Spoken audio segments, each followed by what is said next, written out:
18 मार्च 2026 को HDFC bank ने late night exchange filing में अनाउंस किया कि उनके पार्ट टाइम चेयरमैन और इंडिपेंडेंट डायरेक्टर अतनु चक्रवर्ती ने इमीडिएट इफेक्ट से रेजिग्नेशन दे दिया है और आज मार्केट ने इस पे रिएक्ट भी किया। स्टॉक 8% नीचे ओपन हुआ और पहले 15 मिनट में ही 5% रिकवरी भी हो गई। जब इंडिया के सबसे बड़े प्राइवेट सेक्टर बैंक में बोर्ड लेवल पे ऐसा डेवलपमेंट होता है तो मार्केट सिर्फ इवेंट को नहीं, उस इवेंट से निकली अनसर्टेनिटी को प्राइस करता है। सबसे पहले क्लियर करते हैं कि उन्होंने बोला क्या। रेजिग्नेशन नोट में अतनु चक्रवर्ती ने लिखा है कि पिछले 2 सालों में बैंक के कुछ हैपनिंग्स और प्रैक्टिसेस उनकी पर्सनल वैल्यूज और एथिक्स से अलाइन नहीं करते। हालांकि हर कोई केवल ये सेंटेंस को पॉइंट आउट कर रहा है, but in the same press release he appreciated compliance, audit and group oversight functions. RBI ने भी प्रेस रिलीज में बताया कि बैंक में कोई गवर्नेंस की मटेरियल कंसर्न सामने नहीं आए हैं। सिंपल लैंग्वेज में कोई एज सच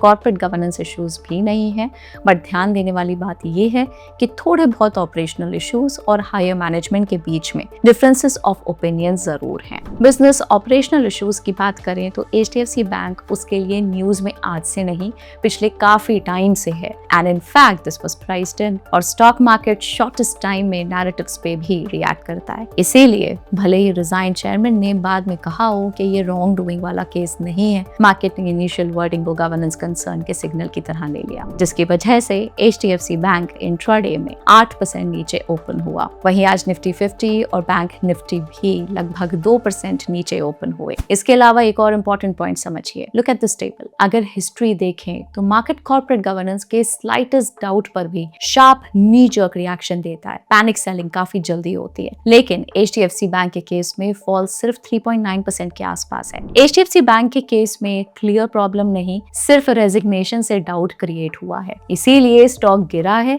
पर अभी तक फुल ब्लोन क्राइसिस जैसा बिहेवियर नहीं दिखाया। रीसेंट एग्जांपल को देखते हैं बंधन बैंक का। जब ऑडिट न्यूज पर स्टॉक गिरा, फिर क्लैरिफिकेशन के बाद रिकवर भी हुआ। ये पैटर्न सिंपल है, पहले पैनिक आया, फिर क्लैरिटी के बाद सिचुएशन स्टेबलाइज हुई, इसलिए ये वन वे क्रैश नहीं होता। अब इम्पोर्टेंट बात ये है कि ये कोई नॉर्मल प्राइवेट कंपनी रेजिग्नेशन नहीं है। तो फर्स्ट थिंग्स फर्स्ट, अतनु चक्रवर्ती HDFC बैंक के पार्ट टाइम चेयरमैन और इंडिपेंडेंट डायरेक्टर थे और एक 1985 बैच के रिटायर्ड IAS ऑफिसर हैं। उनका बैकग्राउंड फाइनेंस और पॉलिसी में काफी स्ट्रॉन्ग रहा है एंड गवर्नमेंट ऑफ इंडिया में डिपार्टमेंट ऑफ इकोनॉमिक अफेयर्स के सेक्रेटरी भी रह चुके हैं। इसीलिए उनका रेजिग्नेशन सिर्फ एक रूटीन मैनेजमेंट चेंज नहीं, बल्कि बोर्ड लेवल सिग्नल माना जा रहा है। अब रिप्लेसमेंट की बात करें तो इंटरिम पार्ट टाइम चेयरमैन के रूप में केके मिस्त्री को RBI अप्रूवल के साथ अपॉइंट किया गया है। बैंक मैनेजमेंट का कहना है कि यहाँ कोई पावर स्ट्रगल नहीं है, कोई मटेरियल या ऑपरेशनल इशू नहीं है और बैंक का गवर्नेंस फ्रेमवर्क और डे टू डे फंक्शनिंग बिल्कुल स्टेबल है। साथ ही आज एनालिस्ट कॉल में केके मिस्त्री ने भी कहा कि 71 साल की एज में वो ये जिम्मेदारी तभी एक्सेप्ट करते जब ये उनकी वैल्यूज और प्रिंसिपल से अलाइन करती और बैंक में उन्हें वही इंटेग्रिटी दिखती है जो वो एक्सपेक्ट करते हैं। अब थोड़ा जूम आउट करते हैं। HDFC बैंक कोई नॉर्मल बैंक नहीं है, ये इंडिया का लार्जेस्ट प्राइवेट सेक्टर बैंक है। HDFC बैंक का स्केल समझने के लिए एक सिंपल कंपैरिजन देखिए। सितंबर 25 तक बैंक का stand alone balance sheet size 40 lakh crore का था, जो ऑलमोस्ट पूरी म्यूचुअल फंड इंडस्ट्री का AUM का 50% है। साथ ही RBI ने इसे DSIB यानी कि domestic systematically important bank category में रखा है, यानी कि too big to fail. Simple मतलब ऐसे बैंक सिस्टम के लिए इतने क्रिटिकल होते हैं कि इन्हें एक्स्ट्रा कैपिटल बफर्स और स्ट्रिक्टर रेगुलेशन फॉलो करना पड़ता है। HDFC बैंक का वेट काफी हैवी है, निफ्टी 50 में 11.83% और निफ्टी बैंक में 19.7%। ऑलमोस्ट 48% शेयर्स FIIs के पास हैं, यानी कि सॉवरेन फंड्स और हेज फंड्स का हैवी एक्सपोजर है। साथ ही 7% इंश्योरेंस कंपनीज होल्ड करती हैं, जिसका direct impact millions of policy holders पे पड़ता है। और डोमेस्टिक साइड पर देखें तो 26.6% शेयर्स म्यूचुअल फंड्स के पास हैं। मतलब ये सिर्फ एक स्टॉक नहीं, पूरे फाइनेंशियल सिस्टम का कोर होल्डिंग है। इस टेबल में आप देख सकते हैं कि टॉप फ्लेक्सी कैप और मल्टी कैप फंड्स के पोर्टफोलियोज में HDFC बैंक एक की होल्डिंग के रूप में मौजूद है। इन्वेस्टर्स इन फंड्स की आने वाली मार्च फैक्ट शीट्स पे नजर रख सकते हैं, जिससे ये समझ आएगा कि फंड मैनेजर्स ने इस इवेंट को पैनिक ट्रिगर के रूप में देखा या फिर इसे बाइंग अपॉर्चुनिटी मानकर अपनी होल्डिंग बढ़ाई। फरवरी 26 तक HDFC बैंक को 743 म्यूचुअल फंड स्कीम्स होल्ड कर रहे थे,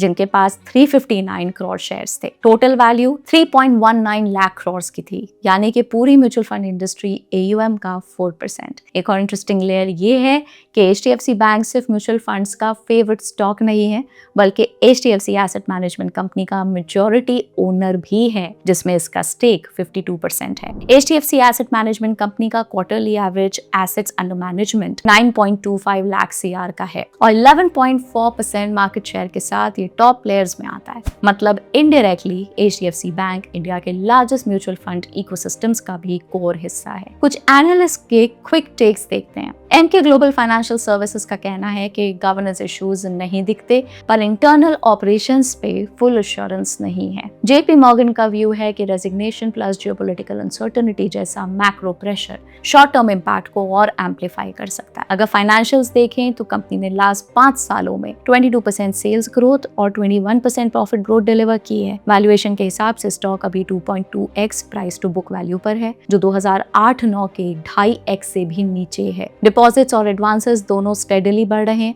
लेकिन ग्रोथ अब पहले से स्लो है। एसेट क्वालिटी स्टेबल है, ग्रॉस NPA अराउंड 1.2% और नेट NPA 0.4% पे कंट्रोल दिख रहा है। नेट इंटरेस्ट इनकम में ग्रोथ है and net interest margin broadly 3.4 से 3.5% रेंज में स्टेबल है। बॉटम लाइन, बैंक ग्रो कर रहा है, बैलेंस शीट स्ट्रांग है, इसके अलावा ग्रोथ और मार्जिन्स में स्टेबिलिटी दिख रही है। तो रिटेल इन्वेस्टर को इस सिचुएशन को कैसे देखना चाहिए? सबसे पहले तो न्यूज और नैरेटिव से दूर रहिए। ये ऐसे चेंजेस इन मैनेजमेंट होते रहते हैं। This is not happening for the first time. हालांकि एज एन आइडियल इन्वेस्टर आपकी नजर अगले कुछ क्वार्टरली रिजल्ट्स पे रहनी चाहिए, जहां आप नंबर्स देखें, लोन बुक ग्रोथ देखें, लेंडिंग क्वालिटी और NPAs देखें और वेरीफाई करें कि क्या सही में ये एक प्रॉब्लम है या शॉर्ट टर्म हडल। आपको क्या लगता है, HDFC बैंक में और पैनिक सिचुएशन बनेगी या बस टेम्पररी इवेंट था ये?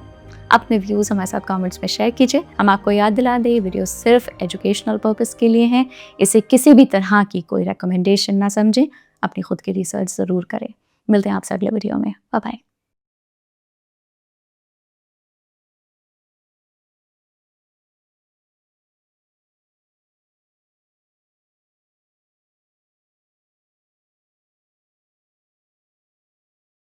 Investment in securities market are subject to market risks. Read all the related documents carefully before investing. Please read the risk disclosure documents carefully before investing in equity shares, derivatives, mutual fund, and or other instruments traded on the stock exchanges.